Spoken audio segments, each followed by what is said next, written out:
Hey everybody, it's Charlie from Daily Motor, and we have a fun array of cars, not only right here in front of you, but over there and over there, because Chris Brower and Tedward are here in beautiful sunny SoCal, and we're going to be joined soon by the Topher for 2024's version of, I don't know what we're calling this, warm cars is what I've been jokingly referring to it as. But for me, you know, it's warm cars all the time. So I'm happy to have these guys out, and I'm happy to have some exciting vehicles, including this 2023 Bentley Continental GT Convertible. Now, I have always had a real soft spot for the Continental GT, and up until recently, I hadn't ever driven one. I got the awesome opportunity to drive the Flying Spur, the Continental GT, and the Bentayga all in W12 form at a Bentley event earlier in 2023, and that was a really special day.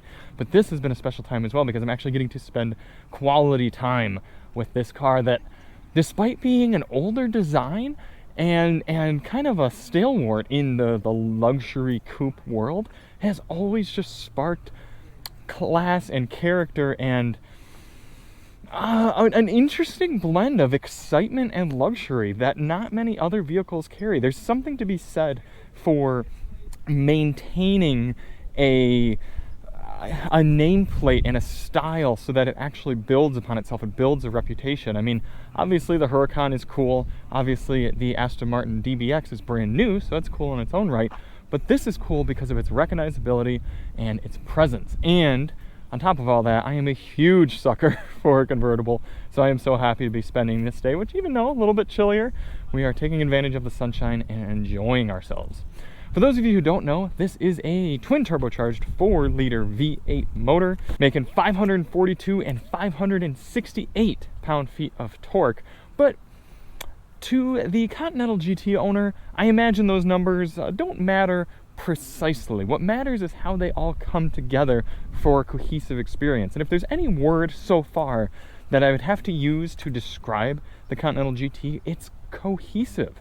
There's something that Bentley has really gotten right between the sporty aspects of the car and the luxury aspects of this car to marry them together into an actually compelling and cohesive package. This is the Azure trim, so we're getting some extra luxury bits around here. I mean, check out these seats. The name of this color, Cricket. And the name of the exterior color, Dragon Red, but not just Dragon Red 1, Dragon Red 2. So the interior is beautiful, the exterior is lovely. There's so many luxury finishes that add to the experience of this car. For example, the doors open to any specific spot you need them to. You can bring them all the way open like that, very wide. But if you only want them, say, this open, because you're in a car park and it's a large door, they magnet and hold exactly where you need them at every point. And then, of course, soft closed doors, luxury feature.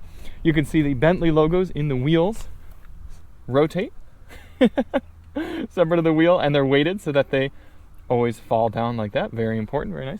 22-inch wheels on this bad boy, 275/35s in the front, Pirelli P0s. What do we have in the rear? 315/30 22s.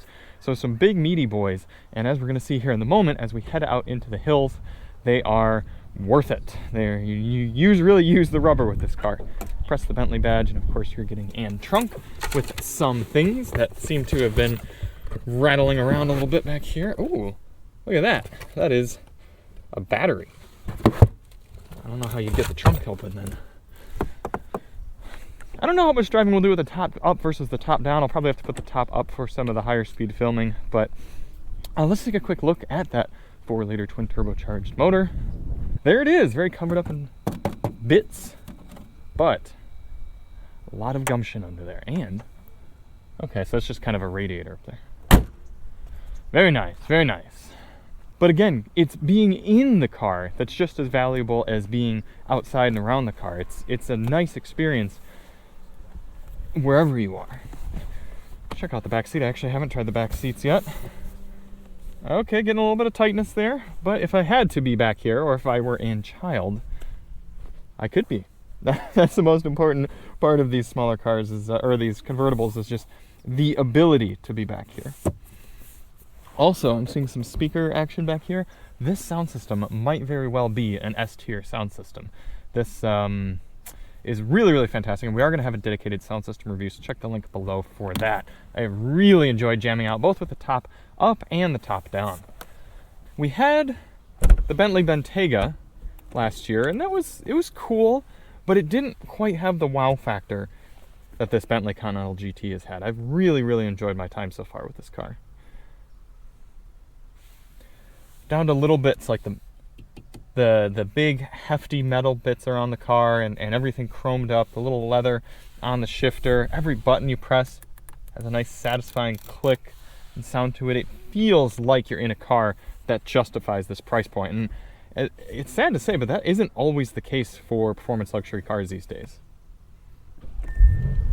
There it is, the twin turbo V8. Our screen folds to life. Got a good text suite in here as well. Ooh, music comes to life as well. Let's go out for a drive, shall we?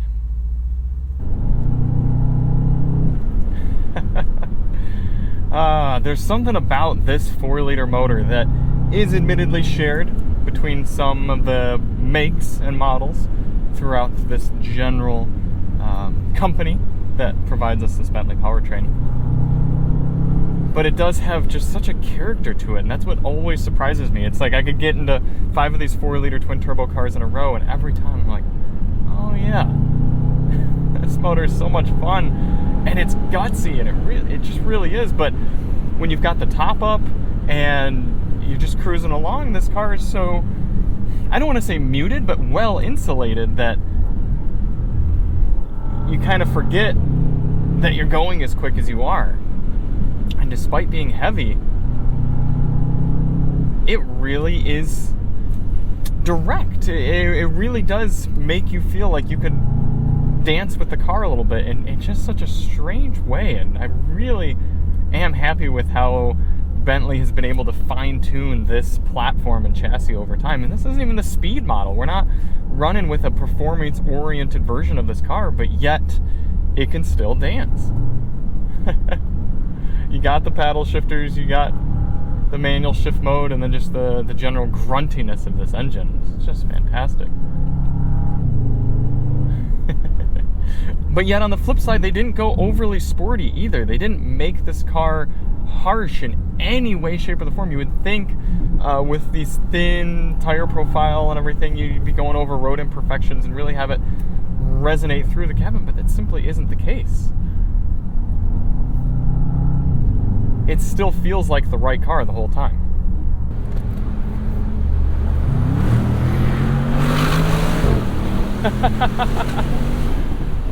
Listen to that.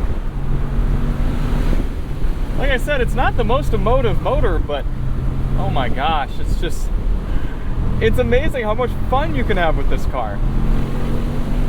It's just not something you expect from something that is labeled as just kind of a clout mobile.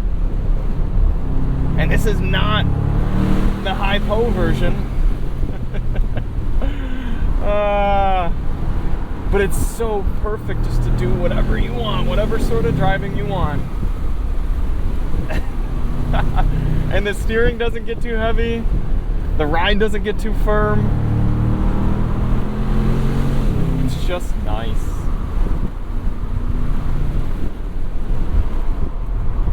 We got a little Genesis G70 action going on up here. Must be a 2-liter because he is not exactly flogging it.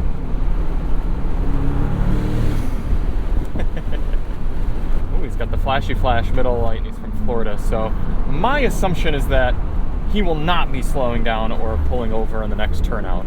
We'll see what happens. We'll give him one chance, and if he doesn't, we're going to slow it down, build up a nice gap again, and then hit it. Typically with convertibles, you wear an earmuff like this when we're shooting binaural so that the wind doesn't bother you, but even at higher speeds, the wind is not intrusive in this car. And you can see it's got a part in the back where you could put a wind screen and then it'd be even less, but I don't even really think we need it.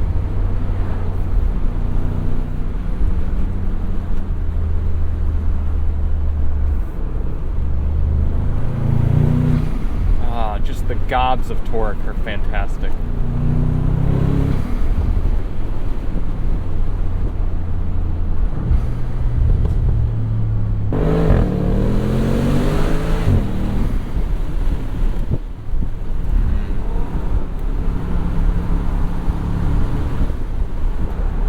I will admit, in the speed model, you got Well, actually, no, you didn't really get many cracks and burbles. That was only in the Bentayga that you got the excess noise in the speed model. And the Continental, it was still fairly reserved.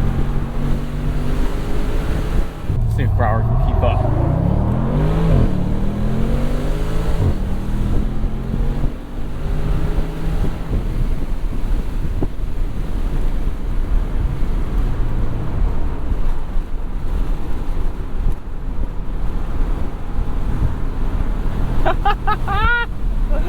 Oh my gosh!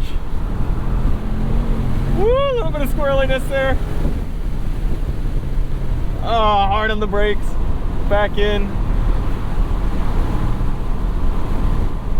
Oh, big sweepers, getting some tire squeal there. They're getting warmed up. And back out.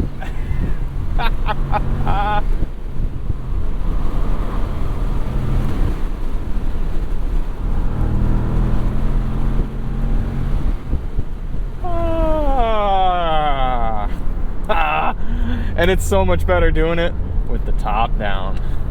That's fantastic.